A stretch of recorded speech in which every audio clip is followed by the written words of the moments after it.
30 मिनट की तस्वीरें हैं और ये देखिए ये भूकंप. Het Nepalese parlement davert op zijn grondvesten. Mensen verlaten in paniek hun huis en rennen de straten op.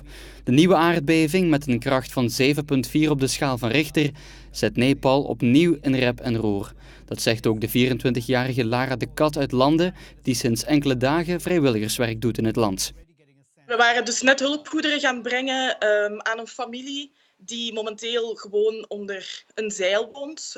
Zij hebben een oorspronkelijke woning volledig verloren door de eerste aardbeving. En wij zaten net bij hen, waar wij heel gastvrij werden verwelkomd, om enkele goederen te geven. Ze hebben bijvoorbeeld een baby van 4 maanden, dus wij hadden pampers en zo mee. Toen dat de aardbeving dus gebeurde. Lokale mensen die lopen natuurlijk direct op straat. Zij zijn nog altijd heel veel in paniek.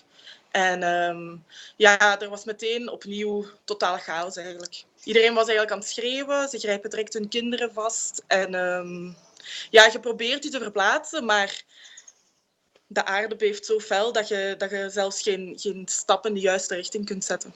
2 weken geleden zorgde een eerste aardbeving al voor meer dan 8000 doden in Nepal.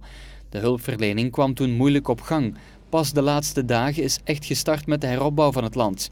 De nieuwe aardbeving zorgt weer voor nieuwe ellende, zegt Lara de Kat.